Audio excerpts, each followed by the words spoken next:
j'ai décidé de prendre un exemple au début, au tout début. D'accord?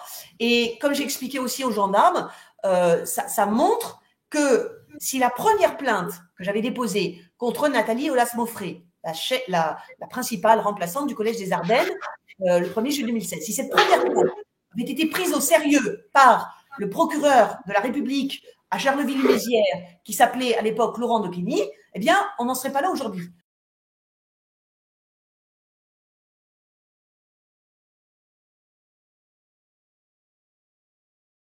Voilà une des preuves, j'ose pas dire une des dizaines, alors on va dire une des dizaines de preuves. Ok. Alors, le 5 septembre 2016, j'envoie à la rectrice de Reims, Hélène Incel, je lui envoie un courrier recommandé pour lui dire qu'il y a au collège de Grand-Pré, il y a une autre agente qui a été harcelée par la chef d'établissement Nathalie Aulas-Moffret. Et cette agente s'appelle Madame Vitry, Géraldine Vitry. Donc Géraldine Vitry, quand j'avais déposé plainte le 1er juillet 2016, elle m'avait déjà confié qu'elle était harcelée par Nathalie Aulas-Moffret, et donc elle est venue avec moi le 3 juillet, 2 jours après que j'avais déposé plainte, elle est venue avec moi à la gendarmerie parce qu'elle voulait poser des questions aux gendarmes sur comment ça se passe quand on dépose plainte pour harcèlement moral, Et donc, Géraldine Vitry, pendant l'été, elle s'est effondrée. Elle s'est effondrée parce que c'était la première fois qu'elle avait subi une attaque de cette sorte et elle a été très, très malade. Et donc, elle s'est effondrée. Et donc, moi, le 5 septembre, j'écris à la rectrice pour faire une alerte de danger grave et imminent pour Géraldine Vitry. D'accord ? Et pour Géraldine, j'ai dû faire entre juillet et décembre 2016, j'ai dû faire une quarantaine, je pèse mes mots, j'ai dû faire une quarantaine d'alertes, que ce soit des alertes officielles par courrier recommandé, que ce soit des signalements au procureur de la République ou que ce soit des courriels à plusieurs niveaux hiérarchiques de l'éducation nationale. D'accord ? Une quarantaine. Ok. Et donc, ce qui s'est passé, c'est que en novembre 2016, il y a une prof qui s'appelle Laurence Corpel et qui faisait partie d'un syndicat qui était la CGT Éducation. Et cette je l'avais évidemment contactée pour qu'elle m'aide. Et puis, elle m'avait aidé avec un autre prof aussi délégué syndical qui s'appelle Sylvain Demey. Et donc, cette Laurence Corpel, je lui dis que je n'ai pas de nouvelles de Géraldine Vitry. Elle est en congé ordinaire de maladie et elle va peut-être passer un mi-traitement au bout de 3 mois de congé de maladie.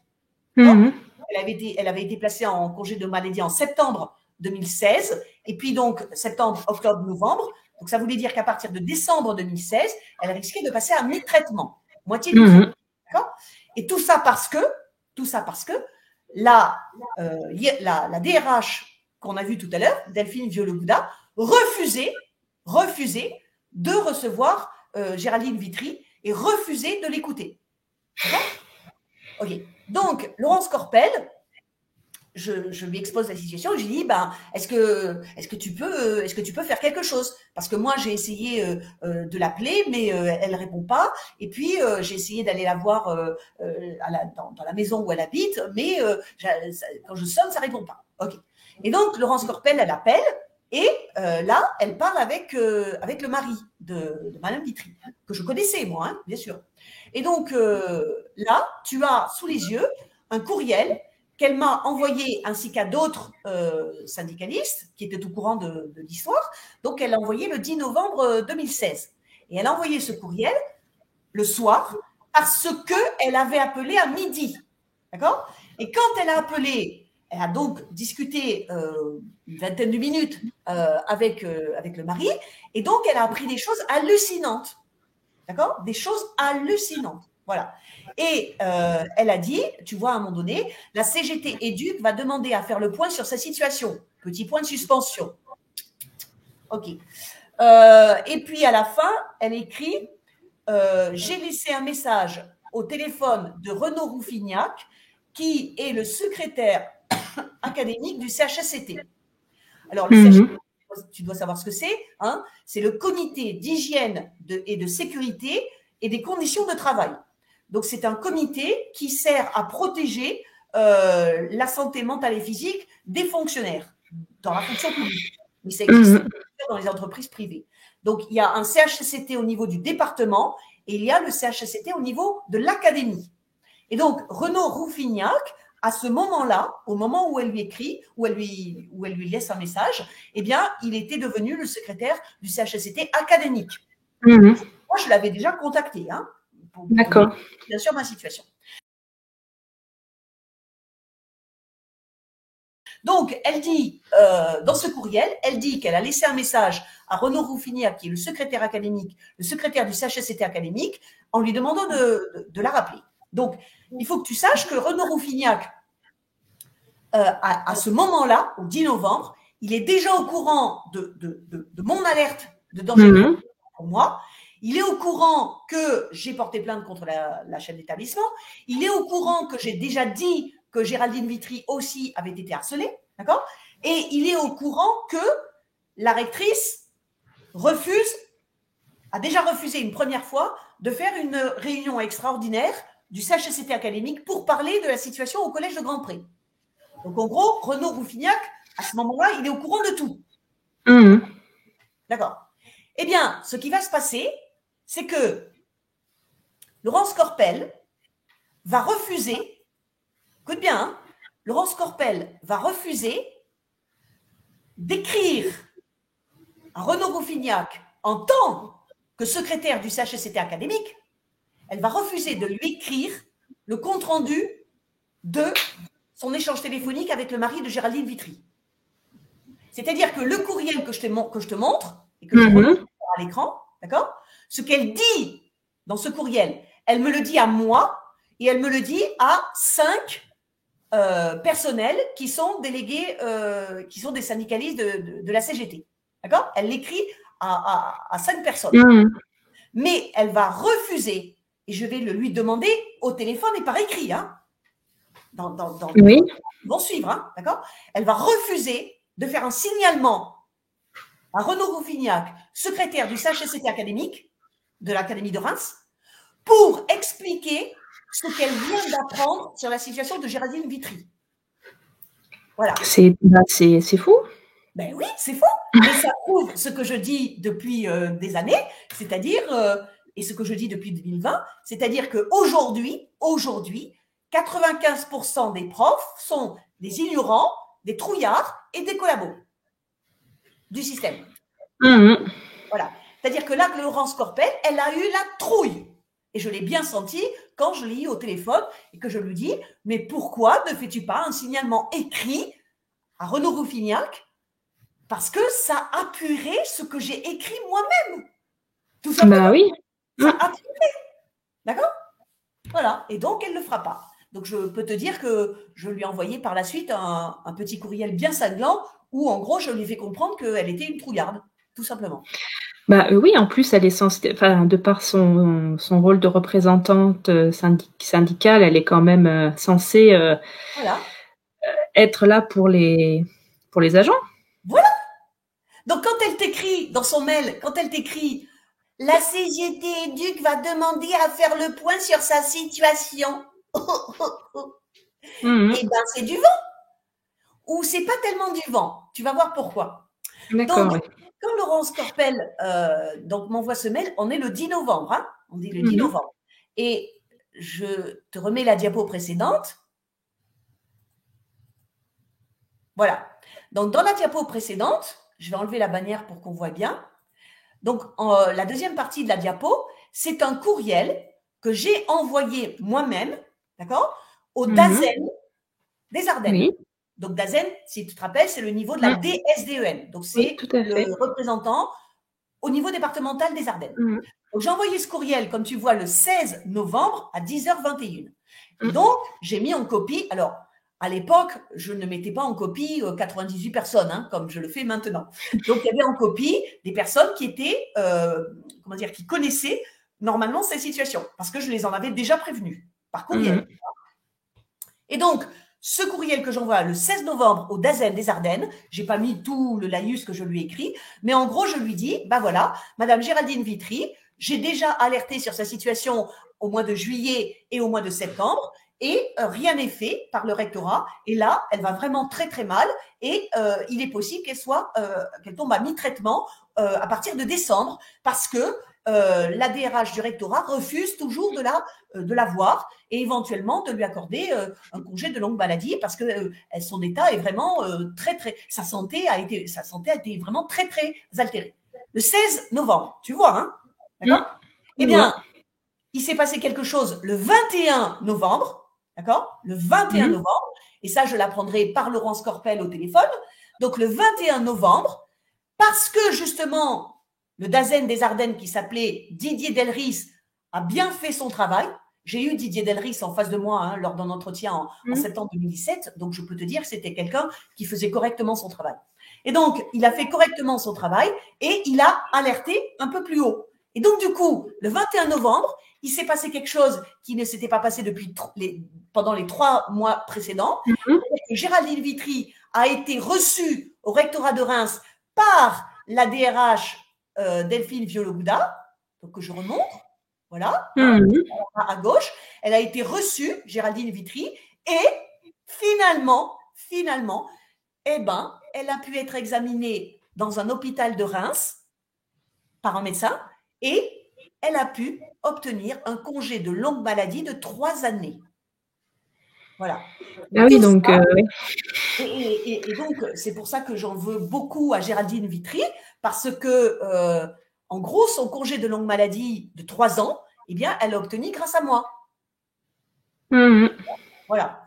Et donc, ce n'est pas fini, parce que, comme je t'ai dit, Renaud Rouffignac, qui était donc le secrétaire du CHSCT académique, d'accord, avait redemandé à la rectrice, il lui avait redemandé de faire une réunion extraordinaire du CHSCT académique pour traiter de la situation au collège de Grand-Pré. D'accord? La rectrice avait refusé une première fois en octobre, et puis en novembre, quand le CHSCT académique est revenu à la charge, là, elle n'a pas pu refuser. Mais elle a placé cette réunion extraordinaire du CHSCT académique, elle l'a placée le 19 décembre. C'est-à-dire 3 jours après le début des vacances scolaires de Noël. D'accord? En espérant qu'il n'y aurait peut-être pas beaucoup de profs présents.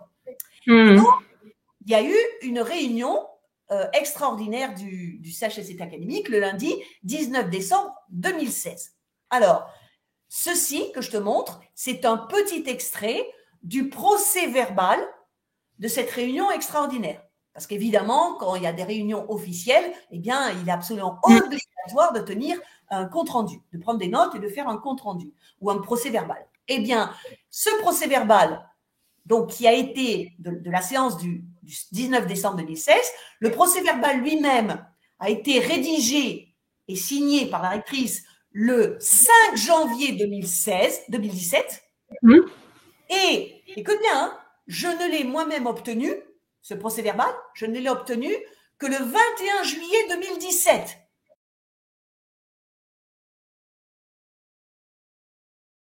D'accord ? 6 mois plus tard. 6 mois plus tard. Parce que la rectrice, bien sûr, ne voulait pas que j'ai connaissance de certaines informations qu'il y avait dans le procès-verbal. Elle ne voulait pas que j'ai connaissance des choses qui avaient été dites lors de cette réunion extraordinaire. Et une des choses qui a été dite, d'accord, c'est ce que dit donc la secrétaire générale adjointe directrice de ressources humaines, c'est-à-dire Delphine Viologouda. Donc, quand Renaud Rouffignac dit pendant la réunion, oui, mais le danger grave et imminent, hein, vous savez, il n'y avait pas que Madame Chassard, hein, il y avait aussi la gestionnaire du collège de Grand-Pré qui s'appelle Géraldine Vitry.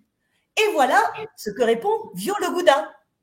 Elle répond que ce n'est pas Géraldine Vitry elle-même qui a fait la déclaration de danger grave et imminent, c'est moi qui ai fait le signalement. Évidemment, puisque Géraldine Vitry, elle était dans le 36e dessous, d'accord ? et qu'elle n'avait absolument pas la force et son mari n'avait pas les ressources pour faire cette alerte de danger grave imminent. Donc, c'est moi qui l'ai fait pour elle. Et comme Delphine Viollet-Gouda veut se décharger de sa responsabilité, d'accord, elle dit ceci. Cette personne est en arrêt depuis la rentrée. OK? Elle ne t'explique pas pourquoi Géraldine est en arrêt depuis la rentrée. La rentrée de septembre 2016. Elle ne t'explique pas pourquoi. Ensuite, elle te dit, elle a été reçue le 21 novembre, sous-entendu par moi, afin de faire le point sur ses perspectives professionnelles. Alors là, tu vois un exemple flagrant de comment font les hiérarques pour noyer le poisson et pour botter en touche. Ça s'appelle omission, omettre, ne pas parler des choses embarrassantes. Donc là, elle oublie de dire, premièrement, pourquoi Géraldine Vitry a été mise en arrêt maladie depuis la rentrée 2016. Et la raison, c'est très simple. C'est parce que Géraldine Vitry, elle avait quand même toute seule au mois de juin 2016, elle avait arrêté de son propre chef, le rectorat de Reims, sur le harcèlement qu'elle subissait de la part de Nathalie Aulas-Moffret. Sauf que, contrairement à moi, elle n'accusait pas Nathalie Aulas-Moffret directement. Elle disait « je ressens de la souffrance au travail ». Avec cette année, d'accord ? Avec la précédente principale, je m'étais très bien entendue et puis je ne souffrais pas. Mais depuis que Aulas-Moffret est arrivé, eh bien là, je suis en souffrance. Donc Géraldine Vitry, elle a dit ça. Elle a d'abord écrit et ensuite elle a dit le 30 juin 2016 quand elle a été reçue au rectorat de Reims. D'accord ? Bon. Mais Géraldine Vitry, elle a demandé, elle n'a pas accusé Nathalie Aulas-Moffret, elle a simplement demandé, s'il vous plaît, je vous en prie. Elle a pleuré le 30 juin 2016. Hein. Elle me l'a dit après au téléphone. Donc, elle a dit, je vous en prie, je vous en supplie, mettez-moi dans un autre établissement que le collège de Grand-Pré en septembre 2016. Je ne peux plus travailler avec Nathalie Aulas-Moffret. Mettez-moi dans un autre établissement. D'accord ? Ça ne va pas t'étonner non plus. Le rectorat de Reims ne l'a pas écoutée. Elle n'a pas eu une autre affectation en septembre 2016. Et donc, quand elle a appris fin août qu'elle n'avait pas une autre affectation et qu'elle était scotchée au collège de Grand-Pré avec Nathalie Aulas-Moffret, eh bien, Géraldine Vitry, elle s'est de nouveau effondrée et là, sa médecin a dû la mettre en congé de maladie. Donc ça, tout ce que je viens de t'expliquer, d'accord ? Tout ce que je viens de t'expliquer, eh bien, Delphine Viollet-Gouda ne l'explique pas. Lors de la réunion ordinaire du CHSCT académique, évidemment, elle le met elle le passe sous silence. Et ce qui est le plus dégoûtant, c'est qu'il n'y a aucun membre du CHSCT académique, il y avait au moins 2 personnes qui étaient parfaitement au courant de ce qui se passait, d'accord ? Eh bien, personne ne lui demande, mais pourquoi Géraldine Vitry est-elle en arrêt maladie ? D'accord ? Personne ne lui pose la question. Ok. D'accord. Et la deuxième chose qu'elle occulte, juste dans cette phrase, hein, dans une phrase, elle occulte 2 choses. Et la deuxième chose qu'elle occulte, c'est pourquoi entre le début septembre 2016 et le 21 novembre 2016, pourquoi Géraldine Vitry a-t-elle été abandonnée ? Pourquoi personne ne s'est inquiété de son état ? D'accord ? Pourquoi ? Et donc là, Viollet-Gouda, elle ne te le dit pas. Et elle ne te dit pas qu'est-ce qui a provoqué le fait que le 21 novembre, Viollet-Gouda, la DRH, soit obligée de recevoir Géraldine Vitry, soit obligée de lui faire passer un examen dans un hôpital de Reims et soit obligée d'accepter son dossier pour un congé de longue maladie de 3 ans. Elle ne te le dit pas.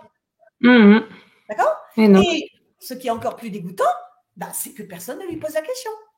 Personne ne lui pose la question.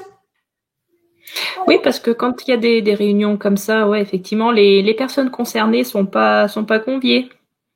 Alors, les personnes concernées ne sont pas conviées. Là, Géraldine Vitry ne pouvait pas venir parce que de toute façon, elle était malade. D'accord ? Et moi, effectivement, je n'étais pas malade. Enfin, je n'étais pas aussi malade qu'elle.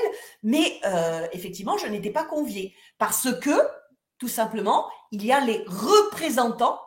Donc, les membres du CHSCT académique, il y a des représentants des personnels, des profs. Et donc, il y avait 2 personnes qui connaissaient parfaitement la situation. Il y avait donc Renaud Rouffignac, que j'avais rencontré personnellement à Châlons-en-Champagne, d'accord, et qui m'avait expliqué comment la réunion allait se passer. Et puis, il y avait un autre membre du CHSCT académique qui est un excellent prof, qui s'appelle Brendan Colobert, et c'est un des 5% de vrais enseignants et enseignantes. Voilà. Donc, c'est pour ça que je ne pouvais pas assister, c'est parce que je déléguais en fait à ces représentants la mission de défendre mes intérêts. Et en fait, bah, ils n'ont pas défendu à fond mes intérêts. Voilà. Parce qu'encore une fois, les paroles que dit la DRH, personne ne lui a fait remarquer que ce n'était pas normal. Personne. Voilà. D'accord. Donc, si tu veux, voilà un exemple d'un dysfonctionnement, tu vois. Donc là, je t'ai mis 1, 2, 3, 4. Voilà, je t'ai mis 4 extraits de 4 documents. D'accord ? Mais pour ce que je suis en train de te raconter, c'est-à-dire le dysfonctionnement qui a consisté à laisser une agente publique absolument avec une conscience professionnelle et une compétence indéniable, qui était en plus super gentille, enfin, je m'entendais très bien avec elle. Ok, d'avoir laissé cette agente publique souffrir avec le harcèlement de Nathalie Aulas-Mauffret, puis de l'avoir laissé d'avoir refusé sa demande pressante de changer d'affectation pour ne plus subir le harcèlement de Nathalie Aulas-Mauffret, puis de l'avoir laissé pendant 3 mois en congé maladie ordinaire, septembre, octobre, novembre, d'accord, et de n'avoir rien fait pour traiter son état et de lui faire un dossier de congé de longue maladie. Donc, ce sont des dysfonctionnements graves et qui sont imputables à la seule DRH Delphine Viau-Le Gouda. Eh ben, les gens qui étaient à la réunion extraordinaire du CHSCT académique, ils n'ont pas poussé Viau-Le Gouda dans ses retranchements. Et je le sais parce que la suite du procès verbal montre, parce que je l'ai en entier, bien sûr, le procès verbal. Donc, la suite du procès verbal montre qu'il n'y a pas eu de questions, incisives pour acculer Viau-Le Gouda et pour lui faire reconnaître sa responsabilité. Voilà. Ouais, donc les représentants sont pas tout à fait représentent pas tout à fait les personnes qui sont censées représenter, quoi. Si tu veux, les représentants des personnels dans l'éducation nationale, encore une fois, il faut le redire, ce sont des profs. D'accord ? Et il faut toujours avoir présent à l'esprit ce que je dis et ce que je répète. Donc, à l'époque, là, c'était 2016. Donc, à l'époque, je disais 80% des profs, 80% sont ignorants, trouillards ou collabos du système. À l'époque, c'était 80%. Depuis mars 2020, c'est là que je dis 95%. Mais c'est simplement que ces gens ne connaissent pas suffisamment, ou parfois pas du tout, le droit et leurs droits, d'accord ? Et il y a aussi la trouillardise face aux hiérarques. Voilà. C'est aussi simple que ça. Pour les 2 personnes dont je t'ai parlé, c'est-à-dire Renaud Rouffignac et Brendan Colobert, aucun des deux, enfin, il y en a un qui n'est pas du tout trouillard, ça je peux te l'assurer, c'est Brendan Colobert, et les 2 connaissaient assez bien les textes, mais je pense que le jour de la réunion, alors que ils savaient que la DRH était en tort, ils le savaient. Et oui, j'allais oublier quand même quelque chose d'important. N'oublie pas, je remets ce qu'avait dit la syndicaliste dans son mail. D'accord ? Donc, à la fin, j'ai laissé un message au téléphone de Renaud Rouffignac, secrétaire du CHSCT académique, en lui demandant de me rappeler. Donc, Renaud Rouffignac l'a rappelé. Renaud Rouffignac l'a rappelé. Ça veut dire que Renaud Rouffignac, à l'époque, secrétaire du CHSCT académique de l'Académie de Reims, il a eu connaissance par Laurence Corpel de la situation alarmante de Géraldine Vitry. Il en a eu connaissance. Donc, Laurence Corpel, elle a refusé de faire un signalement écrit au CHSCT académique qui aurait obligatoirement été discuté lors de la réunion du 19 décembre 2016. Donc, elle a refusé. Mais Renaud Rouvignac, ce qu'il a fait aussi, ou plutôt ce qu'il n'a pas fait, c'est que lors de la réunion, d'accord, quand la DRH, elle répond ce que je t'ai montré là, quand elle répond ça, Renaud Rouvignac, il était là, il était présent. Eh bien, qu'est-ce que tu crois qu'il aurait pu lui dire à Violo Gouda? Qu'est-ce qu'il aurait pu lui dire? Ben, madame, excusez-moi, mais j'ai eu connaissance, justement, de l'état alarmant de madame Vitry, parce qu'il y a une syndicaliste qui a appelé chez elle le 10 novembre et elle m'a raconté qu'elle avait appris des informations totalement hallucinantes. Mais Renaud Rouvignac n'a pas dit ça. Il n'a pas dit. Et s'il avait dit ça, et s'il avait dit, et j'ai eu connaissance que justement, Géraldine Vitry était dans cet état à cause de Nathalie Aulas-Monfray, et bien là, je peux te dire que Violo Gouda et la rectrice Ancel, elles auraient été dans de sales draps. Voilà. Oui. Mais il ne l'a pas fait. Voilà. Et donc, si tu veux, voilà un exemple de preuve que j'ai de ce dysfonctionnement. Et c'est un fait de harcèlement institutionnel de la DRH Violo Gouda contre moi. Contre moi. Parce que si elle n'a pas cherché à écouter ce que disait Géraldine Vitry, si elle n'a pas cherché à enquêter sur les raisons de l'arrêt maladie de Géraldine Vitry, c'est parce qu'elle savait, puisque moi je l'avais écrit depuis juillet, elle savait que c'était parce que Géraldine Vitry était malade à cause de Aulas-Monfray. Et donc, elle savait que si elle donnait la parole à Géraldine Vitry allait dire la même chose que moi sur Nathalie Aulas-Monfray. Mais du coup, quand finalement elle l'a reçu en entretien, elle a bien dû le lui dire ça. Eh bien, c'est pour ça que tout à l'heure je t'ai dit, c'est quelque chose qui s'est fait juste à l'oral. À l'oral. Donc effectivement, le 21 novembre, quand Géraldine Vitry est reçue avec alors elle est allée avec son mari, mais elle n'a pas été reçue avec son mari. C'est-à-dire que Violo Gouda n'a pas voulu recevoir le mari de Géraldine avec. D'accord? Donc ça veut dire que Géraldine était tout seule. N'oublie pas qu'elle était très, très, très affaiblie. Oui. D'accord? Elle n'était absolument pas, si je veux, elle n'aurait jamais pu parler comme je te parle là aujourd'hui. On est d'accord? Donc elle n'était absolument pas dans la situation d'une personne qui va défendre ses droits avec énergie. Absolument pas. D'accord? Donc, effectivement, elle a pu dire qu'elle était dans cet état parce qu'on n'avait pas voulu lui donner l'affectation pour s'éloigner de Nathalie Aulas-Monfray. Bien sûr qu'elle a dû le dire, bien sûr. Mais tu crois qu'il y a eu un compte-rendu? Non, ça j'imagine bien. Gouda a fait un compte-rendu de la discussion qu'elle a eue avec Géraldine Vitry le 21 novembre? Absolument pas. Non, mais ça j'imagine pas, non. Absolument pas. Voilà. Donc, j'imagine pas, mais ce que j'ai du mal à comprendre, c'est en fait le pourquoi ces personnes-là prennent le parti de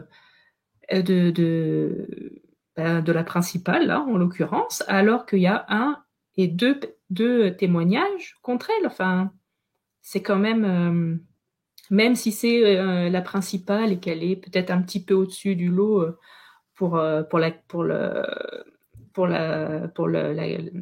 vais pas y arriver, pour le rectorat, c'est quand même un petit peu étrange. Enfin, j'ai vraiment du mal à le alors, le fait que tu aies du mal à le concevoir, d'accord, ça confirme ce que je pense depuis 2013, donc depuis 10 ans, c'est-à-dire que pour ce qui est du harcèlement moral, professionnel, l'éducation nationale est l'administration publique sans doute la plus gangrenée. Ma sœur, elle travaille dans les finances publiques, elle m'a jamais raconté des histoires pareilles. D'accord? Toi, tu es aussi dans une autre administration publique. Si tu as du mal à concevoir ça, ça veut dire que tu n'as jamais entendu de telles histoires. Et tout à fait. Et ben, pour comprendre, Christelle, il faut juste que tu te persuades que dans la tête des hiérarques et des profs de l'éducation nationale, c'est ça. C'est ça. C'est la pyramide. Oui, d'accord. La pyramide. Voilà. Alors, évidemment, au-dessous de la pyramide, je n'ai pas mis le dernier niveau, parce que nous ne faisons pas partie, encore heureux, de cette administration, mais il y a les profs. D'accord ? Le dernier niveau, c'est la piétaille, c'est les profs. Donc, les niveaux qui se pensent supérieurs, tu connais l'expression supérieur hiérarchique. Bien sûr. Donc, l'expression supérieur hiérarchique, il y a un corollaire. C'est inférieur hiérarchique. Tout à fait. Supérieur, inférieur. Voilà. Donc, la raison, elle est très simple. Ces gens, ils sont formatés pour avoir dans la tête la hiérarchie a toujours raison. Et on ne sanctionne pas, sauf si, évidemment, on y est acculé, d'accord ? On ne sanctionne pas des gens qui font partie de la hiérarchie parce que des profs ont dénoncé des gens de la hiérarchie. Ça se fait pas, c'est pas comme ça. Il faut les protéger. Voilà. Ouais.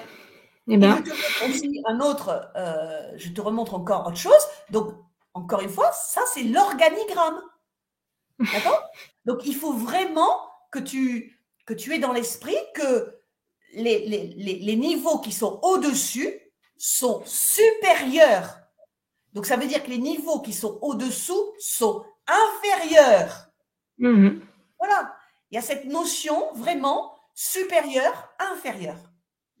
Voilà. Et les inférieurs, dans la mesure du possible, on ne peut pas leur donner raison. Il ne faut pas leur donner raison. Voilà. D'accord. Et quel que soit l'état de santé des agents qui sont confrontés au harcèlement moral. Hein. Je veux dire, Delphine Violo-Gouda, alors ça c'est mon opinion personnelle bien sûr, j'en suis convaincue, j'en ai l'intime conviction.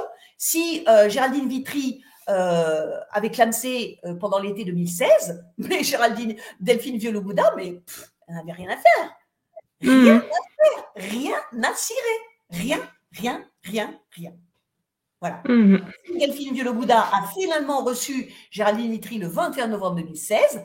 Moi, j'en ai là encore l'intime conviction. C'est parce que le Dasen des Ardennes, à qui j'ai écrit le 16 novembre, eh bien, c'est parce qu'il a dû tirer la sonnette.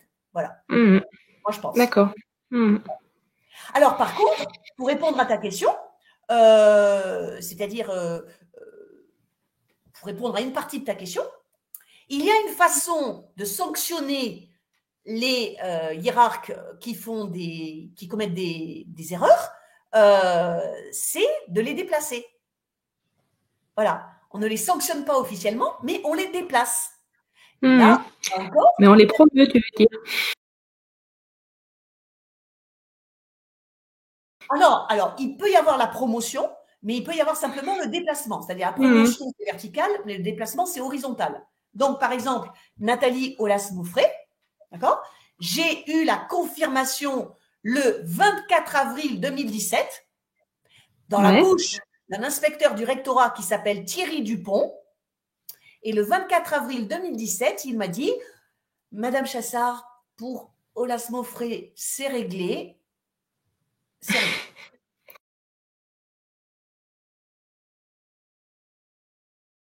Alors, il m'a juste dit ça, hein, d'accord ? Mais qu'est-ce que ça voulait dire ? Il faut comprendre le sens implicite. Parce qu'évidemment, ces individus ne vont jamais te parler explicitement. D'accord ?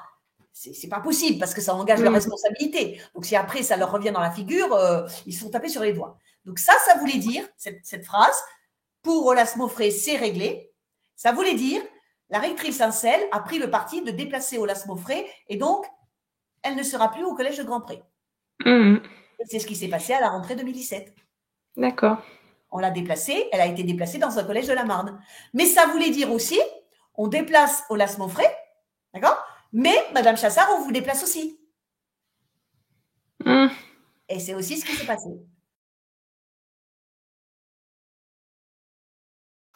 Donc, tout ça, c'était pour répondre à ta question sur les preuves. Donc, tu vois ça, je t'ai montré 4 documents, mais pour l'histoire de Géraldine Vitry, mais je dois en avoir 10 ou 20 fois plus des documents. D'accord. Et tu es toujours en contact avec elle ? Alors, Sur- ça c'était la dernière chose que je voulais montrer à l'écran. Voilà. Donc, non, je ne suis plus en contact avec elle. Donc, j'ai appris que, parce qu'en 2017, donc c'est là que j'ai été affectée dans la Marne, et donc j'ai déménagé. J'avais un logement dans les Ardennes et j'ai déménagé dans la Marne pour être à Suippes, là où je suis actuellement. Et donc, en 2017, avant de déménager, je suis allée pour la dernière fois, comment dire, là où habitait Géraldine, et j'ai essayé justement enfin, je sonnais parce que je voulais avoir de ses nouvelles, d'accord? Et donc, j'ai parlé pendant 1 heure ce jour-là avec son mari. Et donc, il m'a donné de ses nouvelles, il m'a donné des informations aussi très intéressantes. Et donc, après, je n'ai jamais plus eu de contact direct avec Géraldine. Par contre, j'ai appris que donc, à la fin de son congé de longue maladie, elle avait été affectée en tant que gestionnaire dans un établissement de Charleville-Mézières, dans les Ardennes. Et je lui ai envoyé à plusieurs reprises un courriel pour la tenir au courant de ma situation à moi, pour la tenir au courant de mes démarches et pour lui demander de m'aider. Parce que quand je t'ai dit que j'avais fait au moins 40 signalements pour Géraldine entre juillet et décembre 2016, d'accord? Géraldine, avant qu'elle ne soit malade pendant l'été 2016, elle m'avait dit mais moi aussi, je pourrais te faire un témoignage pour t'aider. Sauf que quand elle est tombée malade dès 2016, elle n'a jamais pu le faire. Et donc, je lui ai écrit à plusieurs reprises un courriel pour lui demander de m'aider. D'accord? Alors, j'ai eu plusieurs fois des notifications de lecture, mais elle ne m'a jamais répondu directement. Et donc, le dernier courriel que je lui ai envoyé, c'est celui que je montre. C'est celui que je montre maintenant à l'écran. Voilà. Donc, c'est un courriel qui date du 14 septembre, c'était il y a 2 jours, et je l'ai envoyé à toutes les personnes qui avaient été au courant du harcèlement moral de Nathalie Aulas-Maufrey au collège de Grand-Pré en 2016. Et donc là, tu vois, je vais donner les noms parce que je vais faire en plus une émission spéciale pour parler de ces personnes. Donc, il y avait Géraldine Vitry, il y avait Chantal Destrumel, qui était agente comptable, c'est-à-dire supérieure de Géraldine Vitry au lycée Verlaine à Rethel, et Chantal Destrumel connaissait la situation de Géraldine Vitry. Elle la connaissait bien, parce que Géraldine Vitry lui avait plusieurs fois parlé de ce que Aulas-Maufrey lui faisait subir. D'accord? Chantal Destrumel n'a, elle non plus, jamais écrit un signalement ou un témoignage pour confirmer ce que je disais. D'accord? Valérie de Blicky, elle était aussi au courant de la situation, elle était agente de prévention. Catherine Bailly, c'était la secrétaire d'intendance au lycée Verlaine, donc c'est-à-dire c'était une femme qui travaillait directement avec Chantal Destrumel. Et Catherine Bailly s'est fait maltraiter au téléphone, s'est fait agresser. Tu sais, j'aime pas trop dire le mot agresser, mais elle s'est fait verbalement agresser au téléphone le 15 septembre 2016 par Nathalie Aulas-Maufrey. Donc, ça confirmait encore ce que je disais. Là, Chantal Destrumel, elle a fait un signalement pour Catherine Bailly. Et elle a envoyé ce signalement à Delphine Delogouda.